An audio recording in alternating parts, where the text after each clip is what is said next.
नमस्कार, मैं सिद्धार्थ शर्मा सुरागी लाल news channel से। धामी सरकार के कार्यकाल का आज 1 साल पूरा हो चुका है। आइए सुनते हैं कि भाजपा के प्रदेश अध्यक्ष महेंद्र भट्ट ने क्या कहा। वहीं नेता प्रतिपक्ष उत्तराखंड यशपाल आर्य ने धामी सरकार के 1 साल के कार्यकाल को कितने नंबर दिए हैं।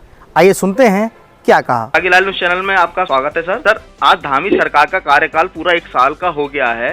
सर, किस तरीके से बीजेपी देख रही है, किस तरीके से मनाया जा रहा है? देखिए, भारतीय जनता पार्टी की सरकारें जहाँ भी रहती हैं, हम लोग प्रत्येक वर्ष के कार्यों को लेकर जनता के बीच में जाते हैं। ये पहली सरकार 5 वर्ष में अपने अलग अलग वर्षों में हर वर्ष अपने उपलब्धियों को लेकर जनता के बीच में जाकर और जनादेश प्राप्त करती है। मुख्यमंत्री का जो कार्यकाल एक नजीर है, खासतौर पर जो महत्वपूर्ण मुद्दे हैं जो हमने अपने घोषणा पत्र में रखे थे, चाहे जन निर्माण का विषय हो, तीसरे महिला आरक्षण का विषय हो, और इसके साथ साथ नकल विरोधी देश का सबसे महत्वपूर्ण जो कानून बना है, इससे जुड़े विषयों इन पर एक प्रकार से नजीर पेश हुई है। उत्तराखंड के युवाओं का विश्वास हम लोगों ने जीता है और मैं कह सकता हूँ अभी जितनी प्रतियोगी परीक्षाएं हुई हैं, 3 लाख युवाओं ने उन परीक्षाओं में विश्वास का एग्जाम दिए हैं कि अब इस प्रकार की केवल चर्चा के विषय नहीं बनेंगे और ऐसे दुष्टों को तो कड़ी से कड़ी सजा मिलेगी। सर लगातार जो है चुनाव की तरफ भाजपा जाती जा रही है। प्रदेश में इस वर्ष जो है निकाय चुनाव होने जा रहे हैं, 24 में चुनाव होने जा रहे हैं।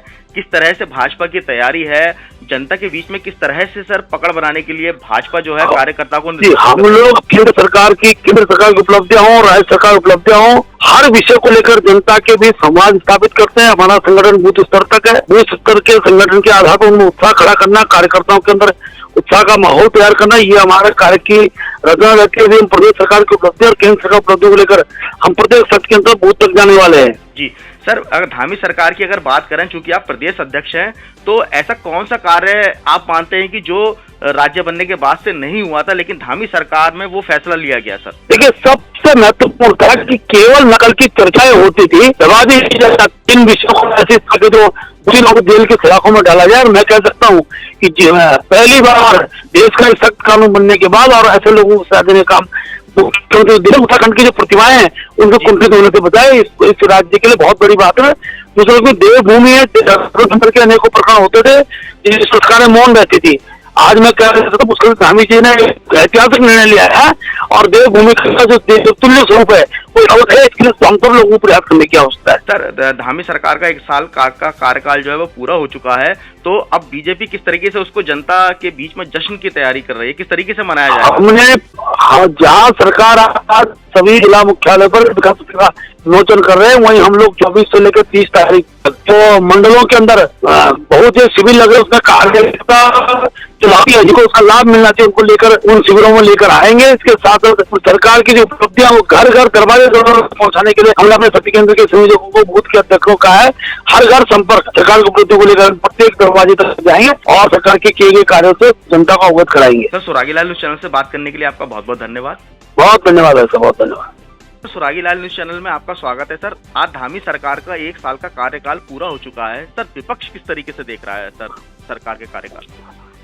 देखिए, निराशाजनक है और सरकार के जो वायदे थे, जो सरकार के संकल्प था, जो उनका घोषणा पत्र था जी, वो सब वायदे सब वो घोषणाओं तक सीमित रहेगी। धरातल पर कुछ भी देखने को नहीं मिला। जी, युवाओं को 22,000 नौजवानों को रोजगार देने की बात, सरकारी नौकरी देने की बात वो सिरे नहीं चढ़ पाई। हाँ, ये हुआ है कि उनके साथ अन्याय हुआ है, लाठीचार्ज किया गया है, उनको जेल में ठूसा गया है। ये 1 साल में भारतीय जनता पार्टी का चेहरा दिखाई दे रहा है। और जो भर्ती घोटाला हुआ है उसमें हम लोगों ने कहा है, पेपर लीक मामलों में कहा है कि इसकी सीबीआई इंक्वायरी होनी चाहिए हाई कोर्ट के सिटिंग जज से। और दूसरा उसकी बेरोजगार संगठन है, उन्होंने भी कहा जी कि भाई इसकी सीबीआई जांच से क्यों आपको ऐतराज है, सीबीआई जांच क्यों से बचना चाहती सरकार? इसका मतलब साफ है कि सरकार उन चेहरों को बचाना चाहती है जो सत्ता के बहुत करीब है, जिनमें इनकी संलिप्तता दिखाई देती है। जी, अंकिता हत्याकांड में भी उनके माँ बाप ने, हमने, कांग्रेस ने यही बात कही कि इसकी भी जांच सीबीआई करे हाईकोर्ट के सिटिंग जज से। ये नहीं हो पाया। जी, किसानों की आय दुगनी करने की बात 2022 में वो कहाँ गई, इसका कहीं अता पता नहीं है। जी, और इसमें कानून व्यवस्था पूरी तरह ध्वस्त हो चुकी है। जी, खनन माफियाओं को संरक्षण है जी, और पूरे प्रदेश में एक अराजकता का माहौल है, डर, प्रशासन बेलगाम हो चुका है। जी यहाँ तक कि जो पिछले वर्ष का अनुपूरक और सामान्य बजट था, विकास कार्यों के लिए धनराशि अवमुक्त की गई विभागवार, जी और उसमें 41% ही पैसा खर्च कर पाई राज्य सरकार। अब किस बात का जश्न मना रहे हैं? 41% पैसा ही खर्च कर पाई है पिछले वर्ष के का जो बजट पारित हुआ था। जी और यह राज्य एक 71,000 करोड़ का बजट है जी इस वर्ष का। जी और मेरा सीधा स्पष्ट कहना है कि 2017 तक 35,000 करोड़ रुपए ये राज्य कर्ज में था, कर्जवान था। जी और यह आज 2017 से लेकर 2022-23 तक 1,00,000 करोड़ रुपया लगभग कर्ज में डूब चुका है। जी कोई इनका विजन नहीं है, कोई सोच नहीं है। पर्वतीय क्षेत्र में हमारे जो आपदा आई है, तराई में, पहाड़ों में जो आपदा आई है, जी उसका कहीं पर भी मुआवजा नहीं मिला, उनका पुनर्वास नहीं हुआ, विस्थापन नहीं हुआ। आज भी वो खुले आसमान के नीचे, चाहे जोशीमठ हो, चाहे मुंशारी हो, चाहे उत्तरकाशी हो, चाहे नैनीताल के हमारे रामगढ़, बेताल घाट, गर्म पानी, ओखलकांडा, जी उनको कहीं मुआवजा, कहीं विस्थापन नहीं हुआ है। जी किसानों की 2022 में जो कहा था कि इन्होंने हम आय को दोगुना करेंगे, आज बिजली की कीमतें बढ़ रही हैं, डीजल की कीमतें बढ़ रही हैं, रासायनिक खाद की कीमतें बढ़ रही हैं, रासायनिक जो बीज है उसकी कीमतें बढ़ रही हैं। जी किसान तो पूरी तरह इस सरकार ने पूरी तरह खत्म करने की साजिश की है। और कर्ज में डूबे हुए, अब कर्ज भी कौन दे रहा है उनको? है, आत्महत्याएं कर रहे हैं किसान।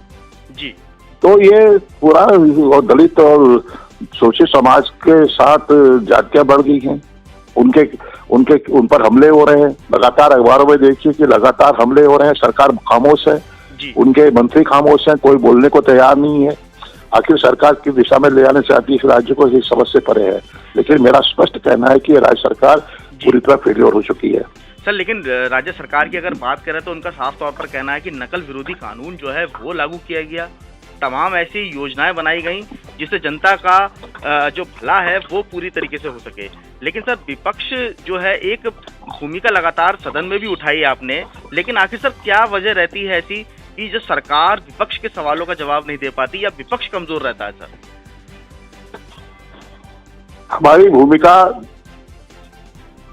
हमेशा विपक्ष का जो रोल है, भूमिका है, उसको निभाने की होती है। हमारी जिम्मेदारी, हमारा दायित्व है। जिस तरह से हमने, चाहे वो अनुपूरक बजट का सत्र हो, चाहे ये वार्षिक बजट हो, इन्होंने सामान्य चर्चा में बोलने का अवसर नहीं मिला। जी 4 दिन में यह सत्र समेट दिया गया। कार्यमंत्रणा समिति में हमारे विपक्ष के हमें आमंत्रित नहीं किया गया। खुद ही एजेंडा तय करते हैं और खुद ही सरकार ने कहा कि हम 18 तक सदन को चलाना चाहते हैं जी, और सदन को 16 तारीख को समाप्त कर दिया गया। हम चाहते थे कि इसमें समयावधि बढ़े, जिससे कि हम जनता के सवालों को, प्रदेश के विभिन्न जो ज्वलंत प्रश्न हैं, सवाल हैं, मुद्दे हैं, उसको उठा सकें। हाँ, लेकिन सरकार विपक्ष के सवालों से बचना चाहती है। उनको मालूम है कि हमारे पास कहने लिए हम कुछ कहने की स्थिति में नहीं है जी, हमारे पास जवाब नहीं है। तो इसलिए सत्र को भी छोटा कर दिया इन्होंने। स्पष्ट है कि जहां पर 100 एमएलए की असेंबली है, उसमें सत्र कम से कम 60 दिन चलना चाहिए जी। लेकिन ये 4 दिन में ये क्या है? प्रजातंत्र को तो बिल्कुल ही खत्म करने, आवाज को दबाने की कोशिश हो रही है। आज राहुल गांधी जी कुछ बोलते हैं, उस पर सत्ता पक्ष हमलावर हो जाता है जी, उनके खिलाफ अमर्यादित भाषाएं बोली जाती है। उन्हें कहा जाता है मीर जाफर। मीर जाफर कौन थे? कौन है मीर जाफर? ये सब जनता जानती। देश की आजादी में जिस परिवार ने अपनी कुर्बानियां दी है, जिस परिवार ने अपने को शहीद हुए हैं, स्वर्गीय इंदिरा गांधी जी, स्वर्गीय राजीव गांधी जी, देश के लिए अपने को उन्होंने समर्पित कर दिया। देश के उस परिवार पर इल्जाम लगाना, उस परिवार को निशाने पर रखना, ये सब जानती है, देश जानता है। पंडित जवाहरलाल नेहरू जी ने का योगदान क्या रहा है, महात्मा गांधी जी का क्या योगदान रहा है, क्या योगदान रहा है सरदार वल्लभ भाई पटेल जी का। क्या रहा योगदान रहा भगत सिंह जी का, अशफाकुल्लाह खां का, भीष्म प्रसाद बिस्मिल का, चंद्रशेखर आजाद का, ये सब जानते हैं। सर आप नेता प्रतिपक्ष हैं, किस तरह से आप सर धामी सरकार के 1 साल के कार्यकाल की अगर बात करें तो कितने नंबर देते हैं? जब नंबर देने लायक हो तभी तो नंबर देंगे जी। अगर हम ईमानदारी से भी मूल्यांकन करें जी तो ये सरकार पूरी तरह फेल हो चुकी है, दिशाहीन है, लक्ष्य से भटकी हुई है, संकल्पों से दरकिनार, संकल्पों को भी दरकिनार कर दिया, वायदे, झूठे वायदे सब सामने आ चुके हैं। तो सरकार तो पूरी तरह विफल हो चुकी है, सरकार को सत्ता में बने का अधिकार नहीं है। सर सुरागी लाल न्यूज़ चैनल से बात करने के लिए आपका बहुत बहुत धन्यवाद सर। धन्यवाद धन्यवाद धन्यवाद। उत्तराखंड की खबरों से जुड़े रहने के लिए आप हमें सभी सोशल मीडिया प्लेटफॉर्म्स पर सब्सक्राइब, लाइक और फॉलो कर सकते हैं। धन्यवाद।